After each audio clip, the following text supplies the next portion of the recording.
Bom dia a todos, mais uma vez, enfim, promotores, procuradores, eu vi aí que a doutora Carla também está presente, não sei se tem outros, servidores, assessores que sempre colaboram enormemente com a gente, e queria dar as boas-vindas a todos. Esse evento, como todo mundo sabe, é uma sequência do evento que já ocorreu há 2 semanas atrás, e o doutor Luciano, de forma aí gratuita e voluntária, se dispôs a fazer essa conversa aqui sobre a atualização da nova Lei 13.964, tal do pacote anticrime que se ouve falar. Então, eu vou logo, enfim, sem maiores delongas, já que se trata da sequência, hoje a gente vai fazer uma abordagem dos aspectos penais e da lei de execução penal, salvo engano, que é o que ficou Sim. faltando no primeiro evento, foi a parte de processual penal. Então, vamos aqui dar início, passa a palavra já para o doutor Luciano, e, enfim, boa sorte aí, bom evento. Obrigado, Nilton. Bom, cumprimento a todos, um bom dia, os colegas, promotores, procuradores, estagiários, servidores, todos aqui presentes. É uma honra estar aqui com vocês novamente. Ontem, como o Nilton disse aí, o dia foi puxado, né? Reunião com a chefa, e depois disso eu fiz uma live ainda no Instagram às 7 horas e vamos que vamos. Hoje eu estou desde madrugada acordado aí, que eu tinha que terminar ainda os slides para vocês aqui, mas o importante é que está todo mundo bem. Bom, gente, como o Dr. Nilton já adiantou, hoje nós iremos dar continuidade àquele primeiro módulo que eu tratei do processo penal, lei anticrime que alterou o processo penal. E hoje, então, a gente vai analisar o Código Penal, a legislação extravagante, aí começando pela LEP, que teve mudanças importantes. Depois da LEP, a gente vai ver também crimes hediondos, que também teve alteração. Também nós tivemos na lei de improbidade administrativa, e se der tempo, a gente fala um pouquinho da interceptação telefônica. Tá? Alterações muito importantes mesmo. Então, eu já disponibilizei aí no chat o material para vocês, está em PDF, os slides, para que todos possam acompanhar. É só você ir no chat, pega, abre e vai acompanhando aí conosco. Bom, então o conteúdo é este, a gente já viu essa primeira parte, que é o Código de Processo Penal, então agora a gente vai iniciar aqui no Código Penal. Como todos sabem, né, a lei anticrime, conhecido como pacote anticrime, como diz o juiz que eu trabalho em Aracruz, ele fala, na verdade, de anticrime, que não tem quase nada, né? Porque os parlamentares, eles mudaram muita coisa no pacote anticrime, que era do Sérgio Moro, e também na proposta de lei do ministro Alexandre de Moraes também. Então, sobrou pouca coisa mesmo de anticrime. Mas, de qualquer forma, nós tivemos no Código Penal alterações aqui importantes na tentativa aí de combate à corrupção e tal. Então, nós vamos avançar nesse sentido. Essa introdução aqui, ela já foi feita no primeiro módulo, que eu falei um pouco mais sobre o pacote de crime e comparei até com a lei mesmo, que entrou em vigor. A vigência, só para a gente se recordar, é a partir do dia 23 de janeiro de 2020. Lembrando que a lei de abuso de autoridade entrou em vigor no dia 3 de janeiro. E 20 dias depois entrou em vigor a lei anticrime.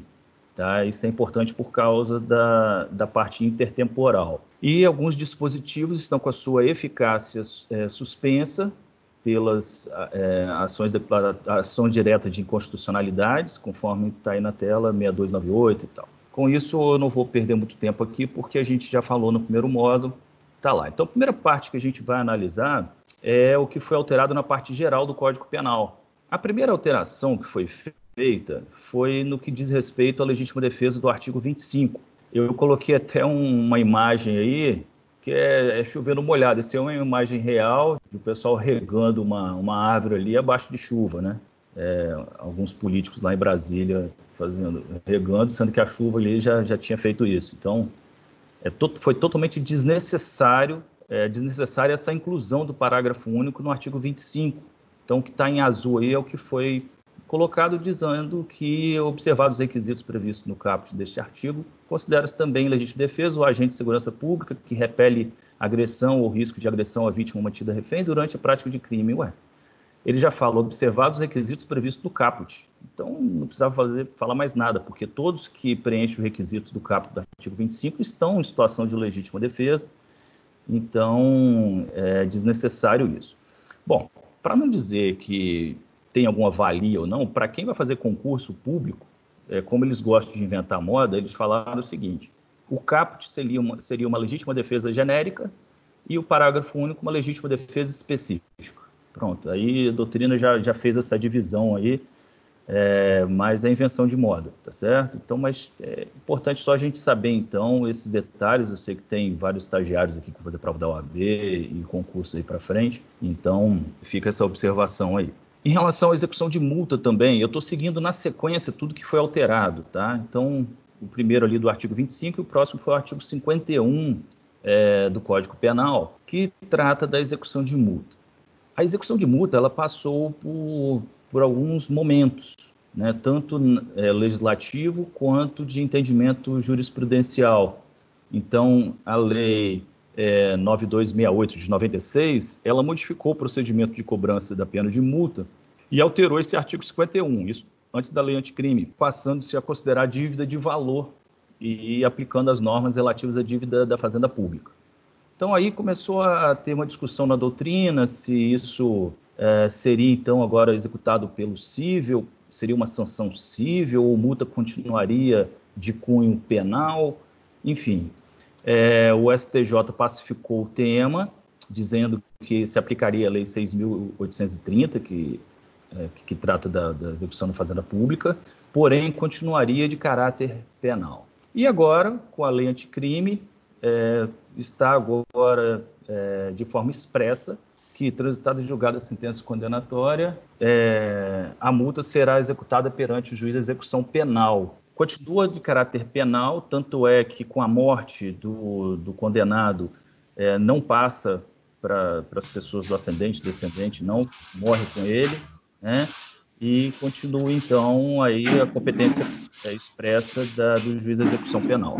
Vamos lá. Outra alteração, o artigo 75, que trata do limite das penas, que a gente está muito acostumado naquela ideia dos 30 anos. Então, a Lei Anticrime, ela alterou o artigo 75 e passou para 40 anos. Então, a condenação no Brasil, ou seja, ela pode ser uma condenação de 200 anos, porém, o cumprimento vai se limitar aos 40. Só que é importante frisar aqui que todo benefício ele é calculado em cima da pena aplicada. Então, se foi 200 anos, os benefícios de progressão de regime, livramento condicional, é tudo calculado sobre a pena máxima, pena que foi aplicada.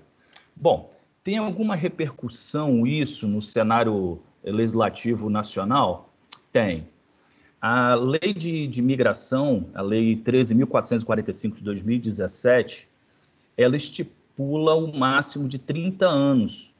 E ela não foi alterada pela Lei Anticrime, essa lei de imigração, e o artigo 96, que trata disso, fala sobre a comutação de pena. Quando você vai extraditar alguém, algum estrangeiro para fora, tem que se obedecer a alguns critérios, dentre eles o impedimento de pena de caráter perpétuo, de pena corporal, pena de morte e pena privativa de liberdade, respeitando o limite máximo de cumprimento de 30 anos.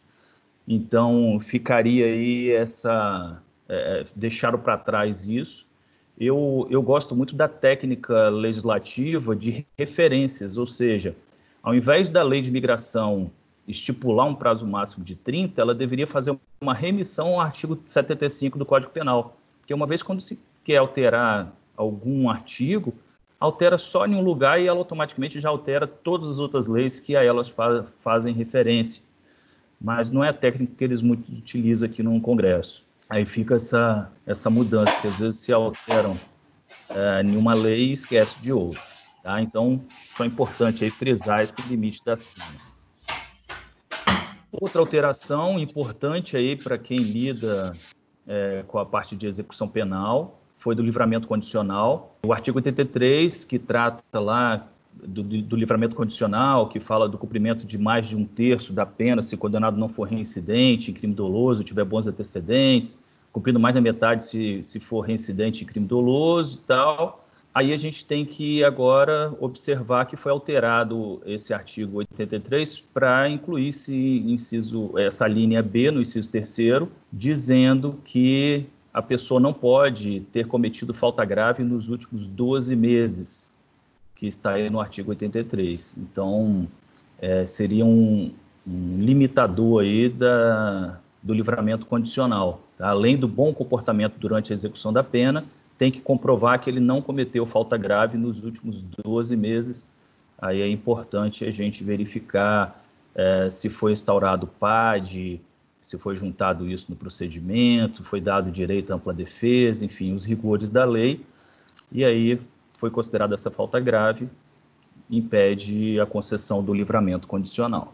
É importante mudança aí também. Até mesmo para a gente orientar os diretores de presídios, para que ele oriente também os internos lá, os reeducandos, sobre esse impedimento do livramento condicional no caso de falta grave.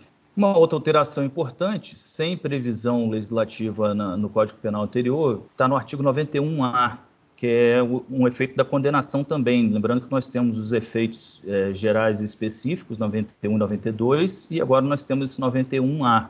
Aqui nós temos, nos casos do efeito da condenação, que eu vou mostrar o artigo para vocês, cabe nos casos em que a pena máxima seja superior a 6 anos, pena de reclusão, vai ocorrer perda de bens correspondentes à diferença entre o valor do patrimônio do condenado versus a compatibilidade com o seu rendimento. Então, é outro efeito da condenação, a gente tem que requerer isso na denúncia. Então, a gente observou que, dependendo do crime cometido, houve um acréscimo patrimonial do condenado, e isso não é compatível com o rendimento dele, a gente vai requerer, então, a perda dessa diferença. E eu estou falando de um caso hipotético de uma pessoa que trabalha e consegue comprovar a renda, né?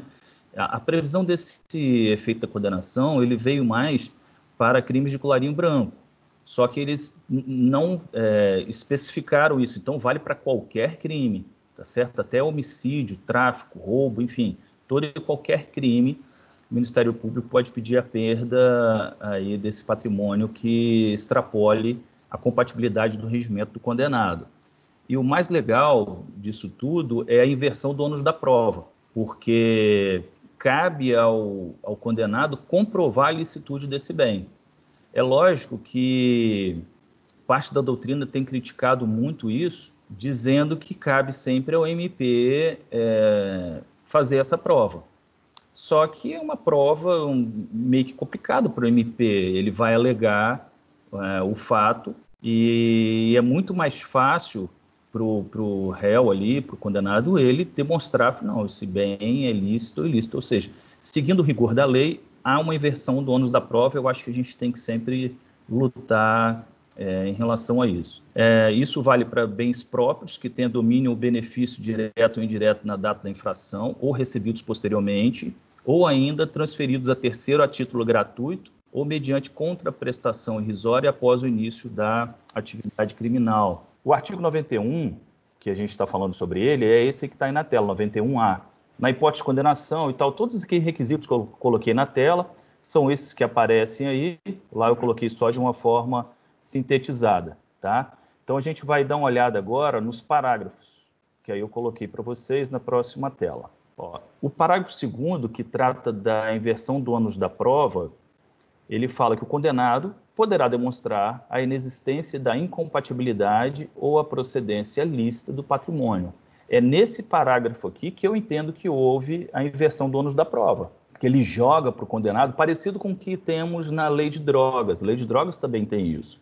A partir do momento que a pessoa está respondendo pelo tráfico de drogas, foi apreendido com ele, igual aquele traficante Abadia, salvo engano, que foi apreendido lancha, muita grana, joias, cabe a ele demonstrar a licitude daqueles bens, certo? Então, creio eu que o sentido aqui também é esse, mas, repito, existe uma crítica da doutrina. Guilherme de Souza Nutti, ele fala que esse parágrafo 2º não era nem para existir, porque cabe ao MP a produção da prova. Mas, de qualquer forma, está aí para nós.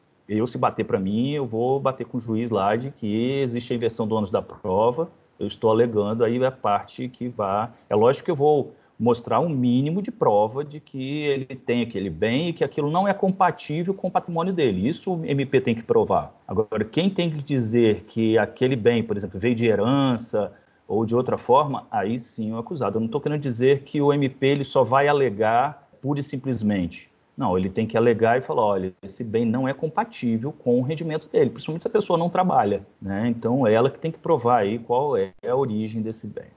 Parágrafo 3º fala do requerimento expresso pelo MP na denúncia.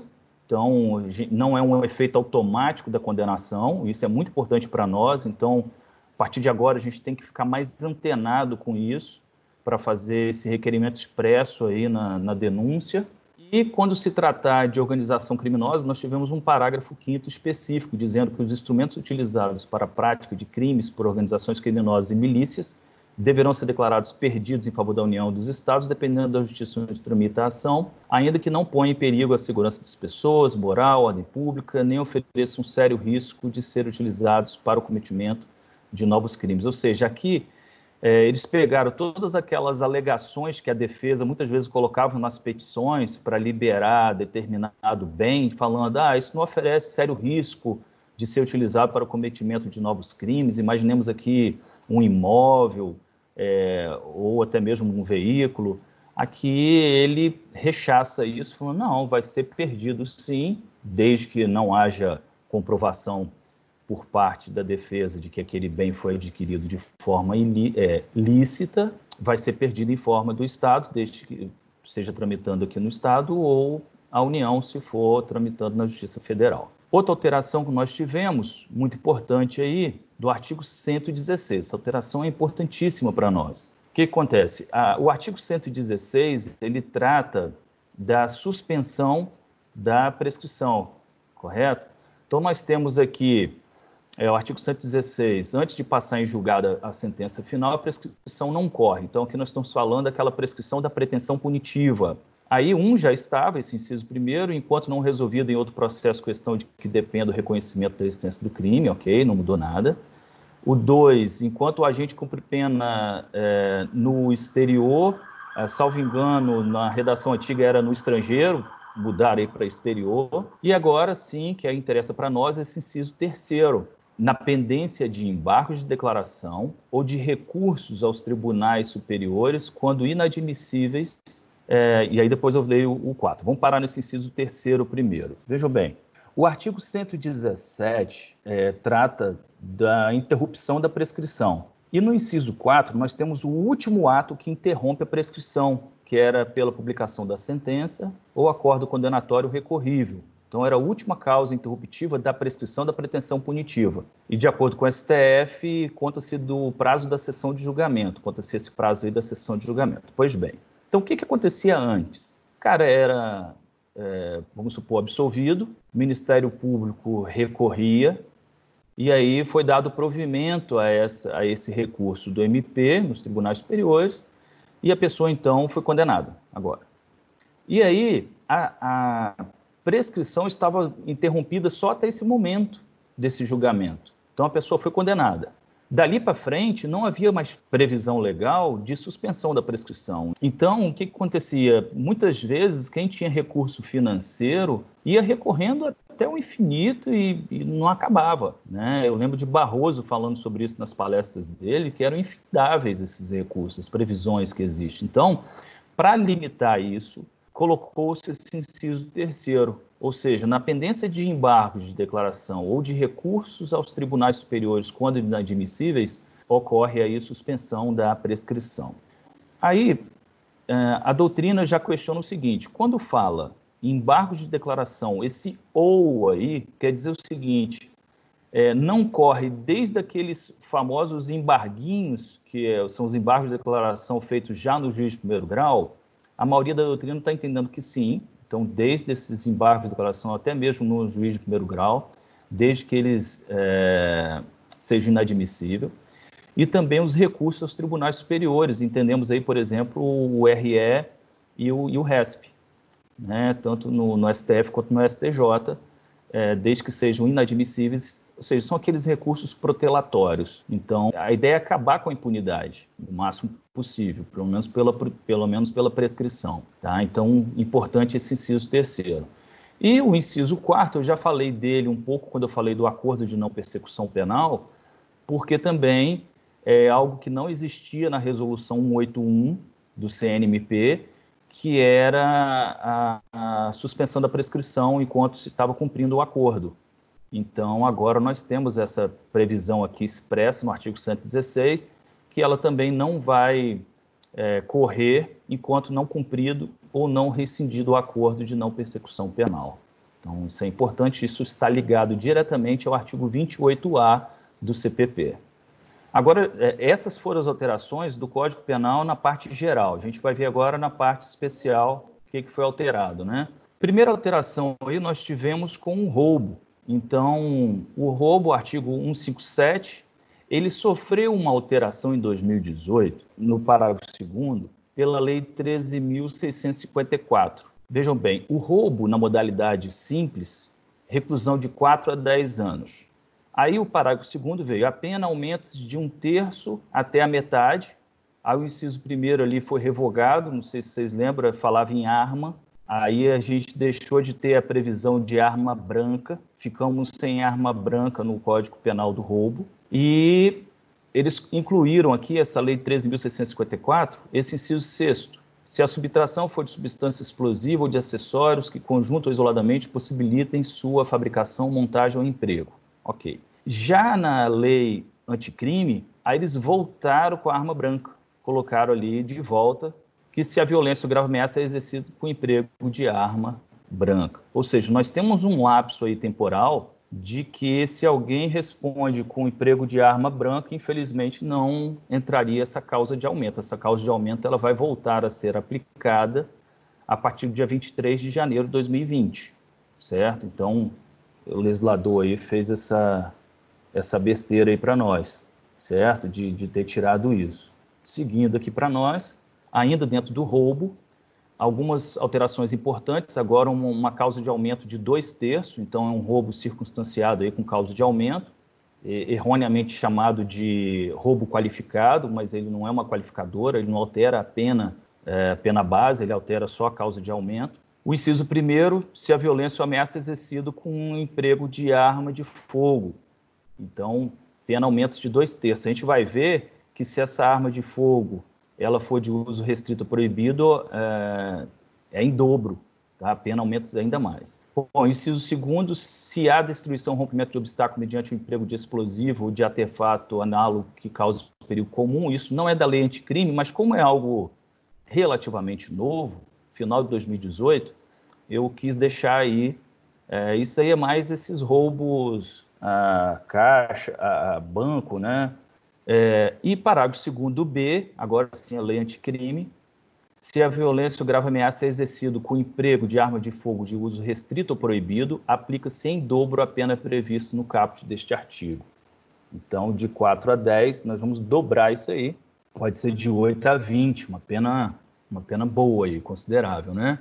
E parágrafo 3º, alterado também pela Lei 13.654, não é lei anticrime, nós tivemos lesão corporal grave, a pena de reclusão de 7 a 18 e morte de 20 a 30. A única coisa que eles fizeram aqui foi desmembrar esse parágrafo 3º em 2 incisos. Não sei se vocês lembram, nós tínhamos parágrafo 3º, era linear, né? Então nós tínhamos ali roubo, lesão corporal seguido de roubo, era a primeira parte, e o infine, que a gente citava, era o latrocínio. Agora eu acho que ficou até algo mais didático, inciso 2º ali, que trata da morte do que é conhecido como latrocínio. Então tivemos essa correção aí. O estelionato também, nós tivemos uma mudança importante, que está previsto no artigo 171, com esse parágrafo 5º, dizendo que somente se procede mediante representação. Essa é a regra agora. Então passou a ser ação penal pública condicionada, salvo se a vítima for. Aí, se tiver em um desses 4 incisos, aí volta a ser incondicionado. Então, crimes contra a administração pública direta ou indireta, criança ou adolescente, então, vítima aí de até 18 anos incompletos, entra aqui também. Pessoa com deficiência mental ou maior de 70 anos de idade ou incapaz entraria na ação penal pública incondicionada. E aí, e os casos que estão tramitando na justiça?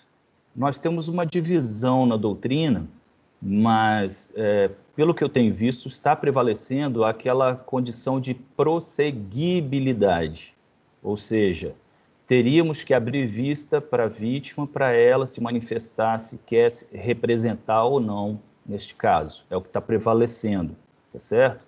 É lógico que o próprio professor Rogério Sanches, ele adverte falando o seguinte: se houver qualquer menção na esfera policial, que muitas vezes tem, eu quero representar, às vezes a polícia até pergunta isso, mesmo que seja de ação penal pública incondicionada, já vi isso diversas vezes, ou se a própria pessoa procurou a polícia de vontade própria, enfim, ela demonstrou algum interesse lá na esfera policial, os tribunais superiores têm entendido isso como uma representação, certo? Porque a representação ela não precisa ser formal, ok? Então, feita aí essa observação, ela é importante para nós. Última alteração é a concussão, em que eles aumentaram a pena. Então, a diferença entre concussão e corrupção seria aí o termo exigir, lá é solicitar na corrupção, né?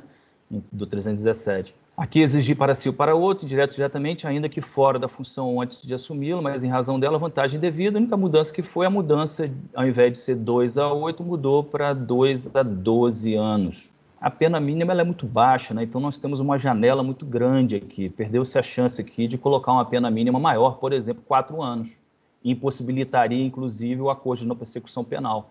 Aqui cabe, em tese cabe, porque a pena mínima aqui é inferior a 4 anos. Né? O demais contexto aí não tem mudança legislativa para nós, então aqui carece de maiores detalhes. Ok, com isso a gente esgota a parte penal, do Código Penal, e a gente vai então entrar agora nas alterações que foram feitas na LEP. Bom, coloca o título na cor branca, ficou ótimo aqui, né? Esqueci de tirar isso. Artigo 9º da LEP diz o seguinte: os condenados por crime praticado dolosamente com violência de natureza grave contra a pessoa, por qualquer dos crimes previstos na Lei dos Crimes Hediondos, serão submetidos obrigatoriamente à identificação do perfil genético mediante extração de DNA por técnica adequada e indolor. Ou seja, aqui ele está falando daquele preso que deu entrada ali na unidade prisional, que ele vai fazer a identificação do perfil genético para fazer o DNA. A ideia é a gente ter um banco nacional de DNA. Para quê? Por exemplo, não só para identificação, mas também para crimes futuros, principalmente crimes de violência sexual, a gente possa ter essa comparação. Crimes de homicídio, já peguei caso, por exemplo, de estupro, em que embaixo da unha da vítima ficou a pele do agressor.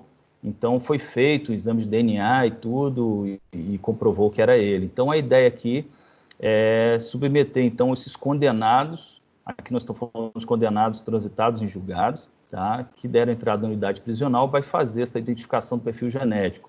Parágrafo 1º a regulamentação deverá fazer constar garantias mínimas, enfim, aqui estão garantidos os interesses deles. Parágrafo 3º deve ser viabilizado ao titular de dados genéticos o acesso aos seus dados constantes no banco de dados genéticos, bem como a todos os documentos da cadeia de custódia que gerou esse dado, de maneira que possa ser contraditado pela defesa. Aqui, por isso que eu tinha me confundido, tem a ver com a cadeia de custódia. Parágrafo 4º, condenado pelos crimes previstos no caput deste artigo que não tiver sido submetido à identificação do perfil genético por ocasião do ingresso no estabelecimento prisional, deverá ser submetido a procedimento durante o cumprimento da pena. Isso aqui, esse parágrafo 4º é importante porque não estamos falando aqui só de casos novos, estamos falando aqui de pessoas que estão cumprindo pena. Então, a gente pode fazer um apanhado geral daquelas pessoas que estão cumprindo pena, pode ser submetido, então, ao exame de DNA. E, parágrafo 8º, constitui falta grave a recusa do condenado em submeter-se ao procedimento de identificação de perfil genético. Veja bem, falta grave, viu? Impede até o livramento condicional. É importante aqui entender o seguinte: precisa de autorização judicial para isso? Não precisa. Essa identificação é porque a gente só está modernizando as coisas. Essa identificação, antigamente nós tínhamos datiloscópica, temos até hoje, fotográfica e agora DNA, certo? Então, é mais uma identificação, uma modernidade aí em relação a isso. Então, entende-se que não necessita aí da intervenção judicial, não a cláusula de reserva. Identificação do perfil genético. Olha o meu sósia aí, Nilton. Bom, nós temos quais hipóteses de identificação de perfil genético? Primeiro, a Lei de Identificação Criminal, Lei 12.037, de 2009, artigo 5º parágrafo 1 trata disso, e agora a Lei de Execução Penal, artigo 9º-A, que é o que eu acabei de ler. E aí já adiantei para vocês, se precisa de autorização judicial, então já adiantei que não. Só eu esqueci de falar para vocês o seguinte, que nós tivemos ali alguns parágrafos que foram vetados, que ele tinham alguns requisitos a mais, mas aí o presidente resolveu vetar alguns parágrafos do artigo 9º-A, certo? Assim, antes de seguir, essa autorização judicial para se fazer o exame não precisa. Mas para ter acesso a esse exame, vamos supor que a gente está fazendo uma investigação que determinado réu está respondendo por um crime. Para eu ter acesso a esse banco de dados, aí sim eu preciso da autorização judicial. Então, é para ter acesso ao dado dele. Agora, para se fazer o dado e armazenar isso no banco de dados, não precisa. Agora, para a gente acessar isso depois, para que isso faça parte de algum processo penal, aí sim a gente vai precisar da autorização judicial. A identificação do perfil genético aí na continuidade, artigo 9º-A já foi lido, isso aqui está só repetindo aqui, eu só estou lembrando o seguinte, a falta grave ela está prevista no artigo 50 da Lei de Execução Penal, que trata da falta grave. E qual que é o momento, né, para se fazer isso? Porque a Lei de Execução Penal ela não foi muito clara nesse sentido, mas aí como a lei ela fala em condenado, então, entende-se aqui, principalmente por causa dessas últimas ações declaratórias de constitucionalidades, a 43, a 44 e a 54, o entendimento mais correto aqui seria o trânsito em julgado da sentença, para se fazer esse exame. Porque até então, de acordo com a última decisão do STF, eles entendem que a pessoa está presumidamente inocente até o trânsito em julgado. Então, a gente não pode fazer esse exame antes, certo? O Moro, no projeto anticrime dele, ele queria algo diferente. Ele queria incluir os casos de recolher esse material genético, mesmo sem o trânsito julgado. Né? A ideia é a gente ter um banco muito amplo de todo e qualquer investigado, já se coleta aquilo e faça um grande banco de dados. Eu vou além, né? Esse projeto ele foi até o projeto anticrime dele, mas eu acho que o mais certo mesmo para a gente evitar qualquer problema desde o nascimento a gente tinha que ter um grande banco de dados, né? Nós temos ali, né, placenta, nós temos vários meios para se colher essas informações. Então fica aí como dica para os parlamentares, porque desde o nascimento a gente poderia ter, igual nós temos o RG, pronto, um DNA guardado ali num grande banco de dados. Eu estou falando isso de uma forma legal, mas eu não sei a parte técnica, se isso seria viável ou não, o custo disso, mas seria de grande valia para nós a gente ter, desde o nascimento da pessoa, o histórico, né, dela em relação ao DNA. A importância, isso aqui eu vou deixar só para leitura, alguns casos aí, nós tivemos um caso que ficou muito famoso, acho que é da Glória Treves, uma detenta que acusou delegados federais de abuso sexual, de ter estuprado ela ficou grávida, não sei se vocês lembram desse caso. E aí os próprios delegados falaram, não, a gente vai submeter ao DNA e tal, e aí comprovou-se que era mentira dela. Esse caso ficou muito famoso aí, em 2016 e tal, lá em Cascavel. Aqui, alguns dados que eu trouxe aqui para a gente, o Banco Nacional de Perfis Genéticos, e pelo menos esse dado aqui pode estar um pouquinho desatualizado, coisa de um ano ou menos de um ano, 6.500 perfis genéticos de condenados, nós já temos 440 de investigados, 7.800 vestígios de local de crime, 559 investigações auxiliadas por essa ferramenta. Então, ela fortalece a rede integrada de banco de dados, perfis genéticos, isso está regulamentado, nós temos uma portaria que regulamenta isso. Então, a ideia é a análise de todas as amostras pendentes até 2022, existe um investimento em relação a isso. Em 2019, tinha a meta de inserir 65 mil novos perfis genéticos, e até 2022 inserir o perfil genético de todos os condenados por crimes dolosos, essa é a meta. eu acho muito importante, porque a gente carece muito de prova técnica, né? E essa prova técnica ela é importantíssima para nós. Falei da falta grave, está aí o artigo 50, comete falta grave condenado à pena privativa de liberdade, que está lá, recusar submeter-se ao procedimento de identificação do perfil genético.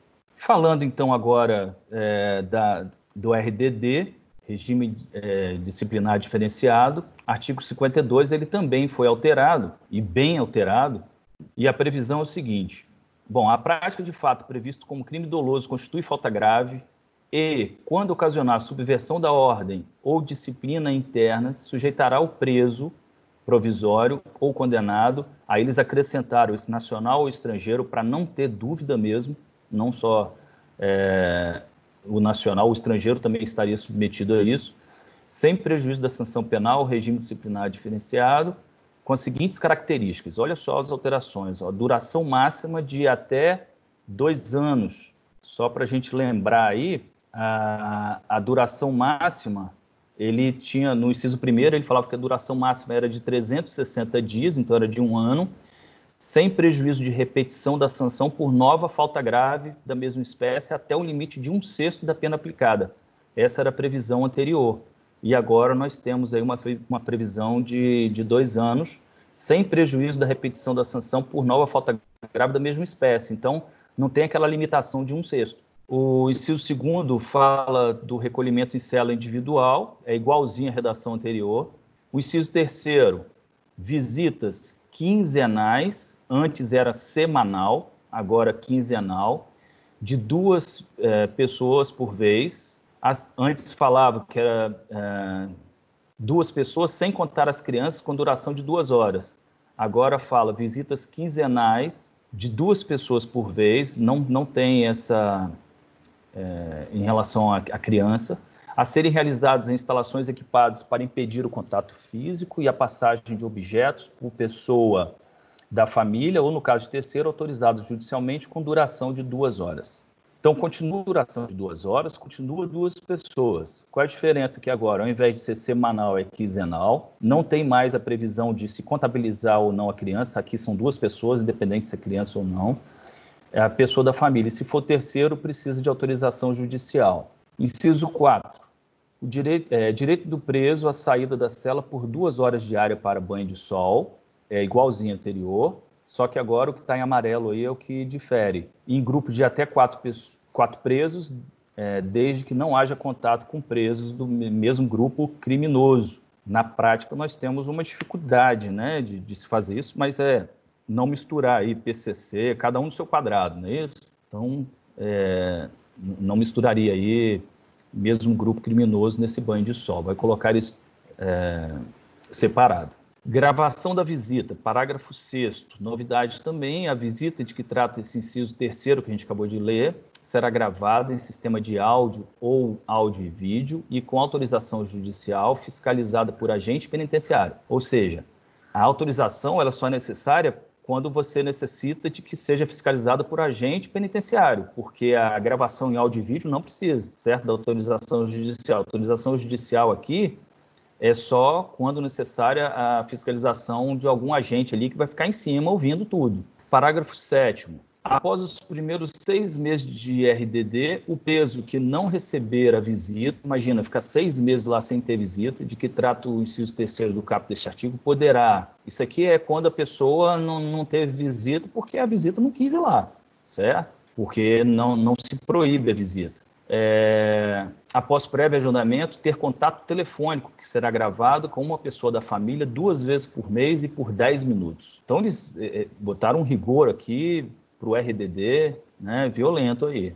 Continuando ainda no RDD, no artigo 52, inciso o 5º aí, entrevistas sempre monitoradas, exceto aquelas com o seu defensor, instalações equipadas para impedir o contato físico e a passagem de objetos, salvo expressa autorização judicial ao contrário. Fiscalização do conteúdo da correspondência. Isso aqui já era permitido pelos tribunais superiores, né, que o diretor do estabelecimento prisional ele pode fiscalizar o conteúdo de correspondência, ele pode abrir, isso não viola o direito da intimidade do artigo 5º. Inciso 7º. Participação em audiências judiciais, preferencialmente, olha a importância aí, por videoconferência, garantindo essa participação do defensor no mesmo ambiente do preso. Então, aqui é mais uma previsão, Nilton, aí, da videoconferência, né? Que a gente está lutando muito aí para que isso seja uma realidade. Então, quem está no regime no RDD, em tese, a prioridade é que seja por videoconferência. Agora a gente vai falar do que é denominado pela doutrina de RDD cautelar, porque o RDD ele pode funcionar como uma sanção disciplinar, um RDD punitivo, né, que está no caput, sujeito que praticar então um fato definido como crime doloso e que ocasione subversão da ordem e da disciplina interna, seriam esses casos. E aqui nesse parágrafo primeiro nós temos a chamada RDD cautelar, como uma medida cautelar mesmo. Então, incisos 1 e 2. Então, ele diz que o RDD também será aplicado aos presos provisórios ou condenados nacionais ou estrangeiros, repetiu essa parte, que apresentem alto risco para a ordem e a segurança do estabelecimento penal ou da sociedade e sobre os quais recaiam fundadas suspeitas de envolvimento ou participação a qualquer título em organização criminosa, associação criminosa ou milícia privada, independentemente da prática de falta grave. Aqui posso dar como exemplo, que é o que acontece muito nos presídios, ordens internas para que criminosos que não estão presos coloquem fogo em ônibus, aterrorizem determinada região.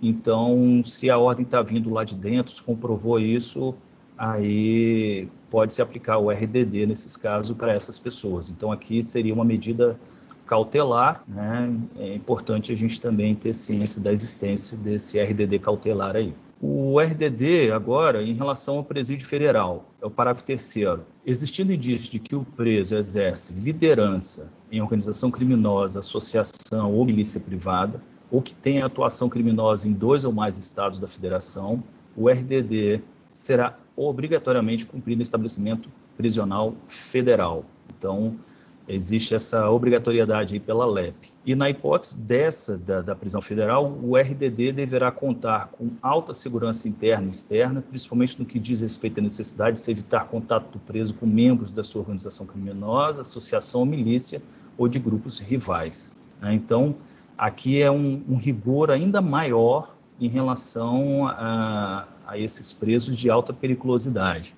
Então, trouxeram essa previsão aí, nós estamos agora expresso, deles serem colocados em prisão federal. Antes, quando a gente não tinha essa previsão expressa em lei, tinha-se muita discussão, às vezes a unidade prisional federal se recusava, enfim, não era algo muito pacífico, né? Então, agora, com a previsão legal, facilita muito o trabalho e a transferência desses presos para presídio federal. Prorrogação do RDD, parágrafo 4º, ou seja, um artigo muito longo, né? A gente está nele ainda, para vocês verem a quantidade de detalhes que ele tem.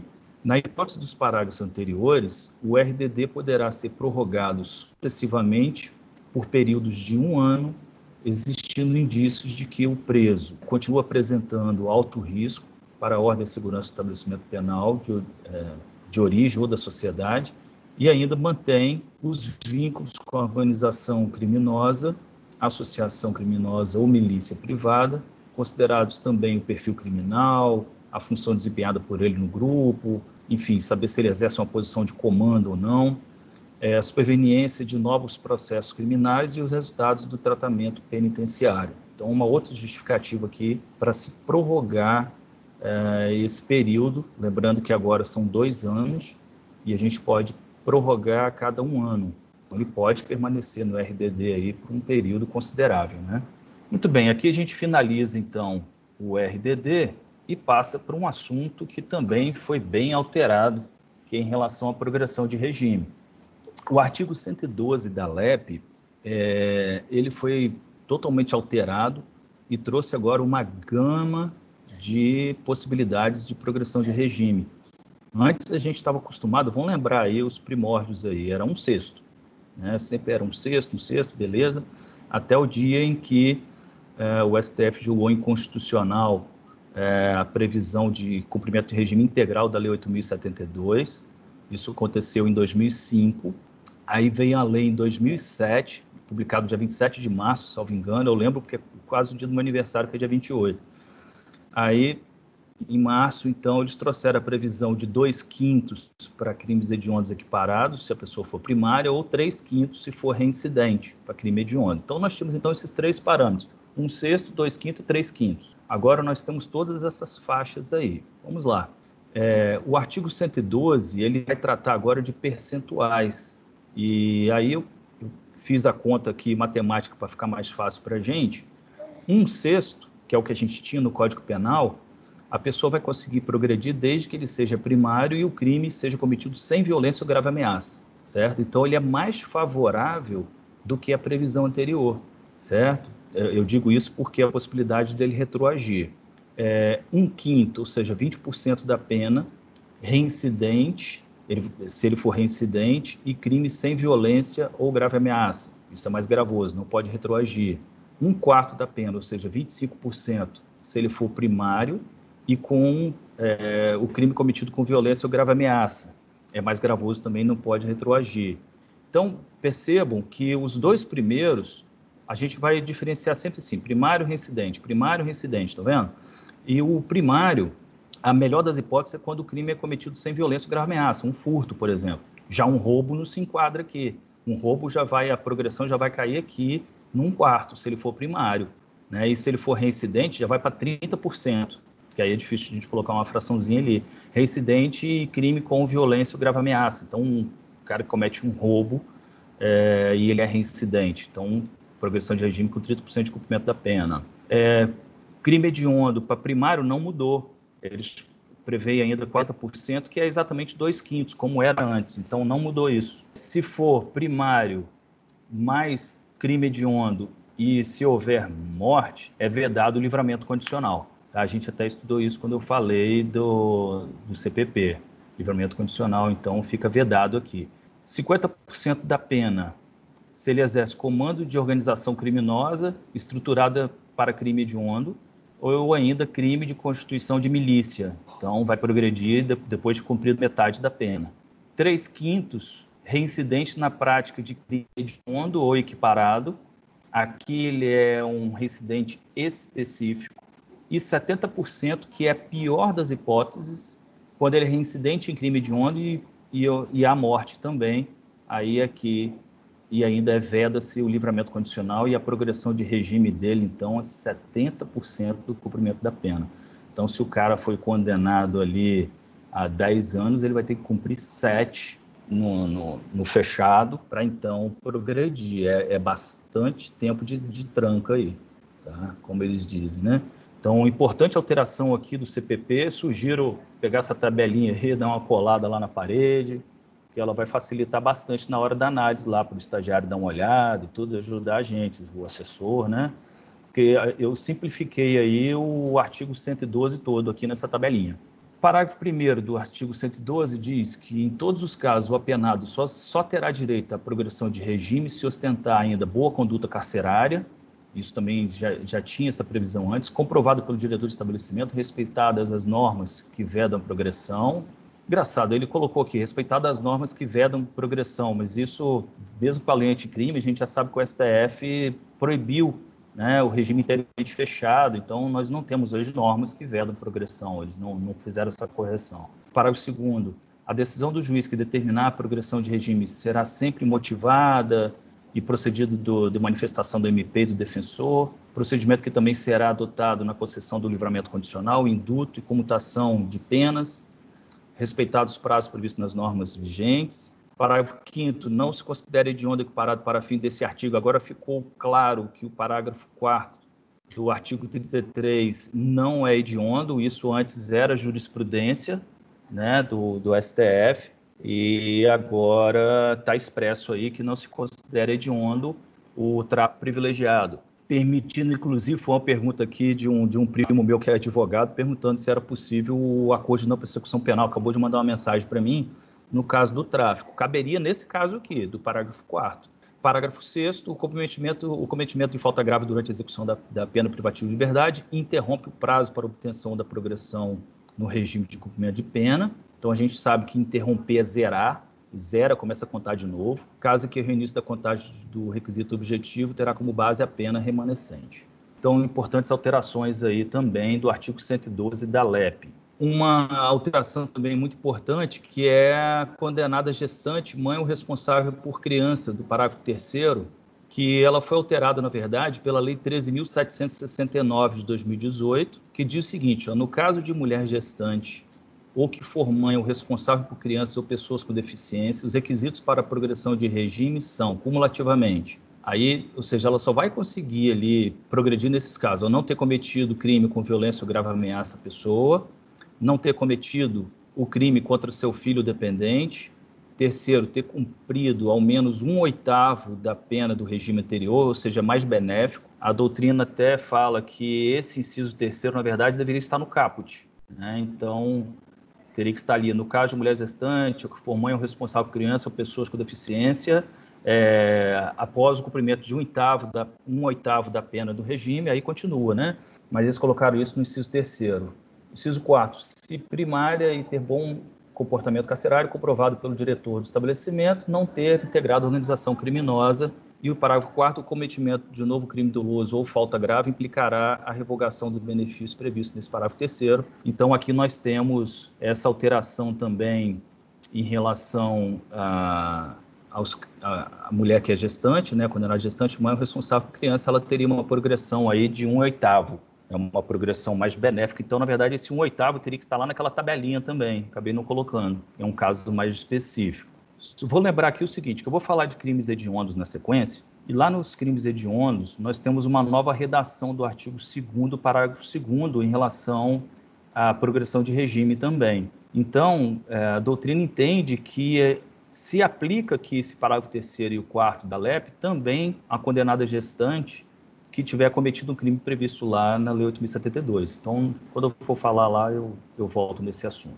Saída temporária do artigo 122, nós tivemos uma alteração no parágrafo 2º, que antes nós tínhamos um parágrafo único, ele foi desmembrado, então esse parágrafo único virou parágrafo 1º. Então, o artigo 122 fala: os condenados que cumprem pena em regime semiaberto poderão obter autorização para saída temporária do estabelecimento sem vigilância direta nos seguintes casos. Aí citam, pede a utilização de equipamento de monitoração eletrônico, então a gente pode utilizar ali a tornozeleira. E o parágrafo 2º, que é a novidade, não terá direito à saída temporária, que se refere ao caput desse artigo, o condenado que cumpre pena por praticar crime hediondo com resultado morte. Então, lembrando, ele não vai ter nem livramento condicional e aqui também a saída temporária está proibida. Vejam bem aqui um dado importante. Vou fazer uma leitura mais atenta desse parágrafo 2º. Não terá direito à saída temporária, que se refere ao caput desse artigo, ao condenado que cumpre pena por praticar crime hediondo. Cadê o equiparado? Ficou fora. Então, o equiparado está fora desse parágrafo 2º aí. O legislador deve ter esquecido, certo? E a gente não pode fazer uma interpretação em malam partem aí nesse caso. Ou seja, no caso de equiparado e hediondo, não teria problema a saída temporária, que é a maioria dos nossos casos, né? Mais de 80% aí nós temos tráfico, com certeza. Bom, com isso aqui a gente encerra também os artigos que foram tratados pela LEP, ok? Vamos agora analisar aqui alguns artigos que foram alterados também na Lei dos Crimes Hediondos. Crimes hediondos são considerados hediondos os seguintes crimes, enfim, isso aí a redação permaneceu a mesma, então eles alteraram esse inciso 1º em relação ao homicídio, incluindo ali os casos do parágrafo 2º, então nós temos lá todos os motivos: torpe, fútil, recurso que dificultou a defesa da vítima, enfim, feminicídio. Eles incluíram ali o inciso 8º, mas olha que engraçado, esse inciso 8º, lá no artigo 121, foi vetado. Então, na verdade, foi inócuo aí, esse inciso 8º aí, ele não tem valor nenhum para nós. Aproveitando aqui que a gente está falando de crimes hediondos, lembrando que a gente adotou o sistema legal previsto no artigo 5º da Constituição, que fala que a lei considerará crimes inafiançáveis, enfim, e dentre eles que a lei considerará, então, o que será crime hediondo. Então, a gente adota o sistema legal e esse inciso 8º aí, ele foi vetado. Esse inciso 8º, só para referência aí, ele qualificava o homicídio quando se tratava de crime cometido com arma de uso restrito ou proibido. Mas aí o presidente, por ter a sua carreira lá militar, né, ele pensou, pô, a maioria dos policiais, quando são acusados, eles usaram ali armas de uso restrito proibido, então eu não quero prejudicar meus policiais, não. Tirou esse inciso 8º. Então, uma razão aí, entendo eu, como política mesmo, porque não teria outra razão, já que lá no roubo ele deixou. No roubo também, não sei se vocês lembram lá, a pena lá aumentada de 2/3 quando a arma é de uso restrito proibido. E aqui não, ele se vetou porque a maioria dos crimes praticados por policiais, é lógico, não estou falando aqui aqueles policiais que estão acobertados pelo estrito cumprimento do dever legal, as excludentes da ilicitude, mas a razão mesmo dele ter vetado isso era essa aí, né, de que a maioria dos policiais que cometem esse tipo de crime, a arma que eles utilizam não é nenhuma 380, né, mas sim 9mm, .40, enfim. O roubo também, ele foi alterado, o inciso 2º ali, que fala o seguinte, ó, no caso do roubo, dos crimes hediondos, circunstanciado pela restrição de liberdade da vítima, então está previsto no artigo 157, parágrafo 2º, inciso 5, circunstanciado pelo emprego de arma de fogo, 157, parágrafo 2º-A, inciso 1º, ou pelo emprego de arma de fogo de uso proibido ou restrito, aí o exemplo que eu tinha dado que não foi vetado, e qualificado pelo resultado lesão corporal grave ou morte, parágrafo 3º. Então, na tabelinha que foi feito aqui, antes da lei anticrime, qual o tipo de roubo que era hediondo? Era apenas o latrocínio, que hoje está no inciso 2º. Seria o 157, parágrafo 3º, segunda parte, né? Enfim, depois da lei anticrime, nós passamos a ter essa gama aqui de previsão para roubo. Então, todos esses, tanto o parágrafo 2º, inciso 5, 2º-A, inciso 1º, 157, parágrafo 2º-B e o parágrafo 3º. Aqui existe uma breve discussão, que eu vou falar um pouco mais para frente, porque ele citou aqui, ó, qualificado pelo resultado, lesão corporal, grave ou morte, e citou o artigo aqui. Então, tem parte da doutrina falando o seguinte, se ele citou o parágrafo 3º, mas o parágrafo 3º tem 2 incisos, será que engloba tudo ou não? Né? Acho que eu vou analisar isso um pouco mais para frente aqui em outra tela com vocês. Bom, extorsão. Extorsão qualificada pela restrição da liberdade da vítima também é outro caso que é considerado crime hediondo. Ocorrência de lesão corporal ou morte. Então, artigo 158, parágrafo 3º. Aí, a mudança que nós tivemos aqui, legislativa, eu fiz um quadrinho aqui, que nós temos o artigo 157, parágrafo 2º, inciso 5º, que fala subtrair, que engloba a colaboração da vítima, sendo dispensável essa colaboração. Esse 158, que é o constranger, né, a colaboração da vítima aqui é indispensável. E 159 do Código Penal, que ele é algo de curta duração, é um sequestro ali mais rápido, a vantagem depende aqui de terceiros. Aqui é só um termo comparativo, a ideia aqui não é a gente analisar a fundo esses artigos, é só para comparar esses 3 institutos. Em 2009, o sequestro então, tinha 3 tipos possíveis, que eram esses, mas em 2009 colocou como qualificadora do inciso do artigo 158 o parágrafo 3º, que diz ali se o crime é cometido mediante a restrição da liberdade da vítima e essa condição é necessária para a obtenção da vantagem econômica, a pena é de 6 a 12 anos, além da multa. Se resulta lesão corporal ou morte, aplica-se as penas previstas no artigo 159, parágrafo 2º e 3º. Então, a gente hoje está unificando isso tudo nesse parágrafo 3º. Explicando aqui um pouquinho melhor sobre isso, a extorsão sempre foi considerada hediondo quando qualificado pela morte. O artigo 158, ele traz, então, o parágrafo 2º, que fala qualificadora pela morte, e o parágrafo 3º é qualificado com a restrição da liberdade e morte, ou seja, algo bem mais grave até. E na redação anterior da lei anticrime, trazia apenas o caso do parágrafo 2º, não tinha o parágrafo 3º. A observação que eu ia fazer no roubo, na verdade, é aqui, tá? Houve uma confusão mental na minha cabeça aqui. Eles deixaram de fora o parágrafo 3º, que era mais grave. Então, era hediondo aqui o parágrafo 2º e o parágrafo 3º não. Aí, o que o legislador em 2019 fez? Tentou corrigir isso e acabou incluindo o parágrafo 3º, mas o que ele fez? Deixou de fora o parágrafo 2º. Então, essa que é a loucura. Deixa eu ver se eu botei o artigo aqui. Coloquei, olha como é que ficou lá. Ó. Extorsão qualificada pela restrição da liberdade da vítima, ocorrência de lesão corporal ou morte. Artigo 158, parágrafo 3º. Esqueceram de colocar aqui o parágrafo 2º. O Rogério Sanches, na análise que ele faz sobre isso, ele fala o seguinte, que, na verdade, logo após a palavra vítima, aqui foi colocada uma vírgula, em que ele cita que ocorreu a lesão corporal ou morte. Então, houve aqui só uma omissão aqui entre parênteses, ou seja, se não tivesse isso aqui entre parênteses, já estava tudo certo, estava incluindo todos os dois, né? Então, houve aqui só um erro material. O erro seria aqui apenas de ter colocado esse parágrafo 3º, que não deveriam. Então, porque aqui nós temos o parágrafo 2º, que em tese teria que ficar de fora, mas nesse entendimento dele ali, nós estamos falando lesão corporal ou morte. Então, morte, como está previsto tanto no parágrafo 2º quanto no 3º, engloba os dois. Eu acho que vale a pena a gente fazer essa forçação de barra aí e tentar ver se passa, até que a jurisprudência, de repente, acerte essa falha legislativa aí. Outro crime hediondo, furto qualificado pelo emprego de explosivo ou de artefato análogo que cause perigo comum. Mais uma vez aqui é subtração no caso de caixa eletrônico, que tem uso de explosivo, porque a pena do furto já é baixa, né?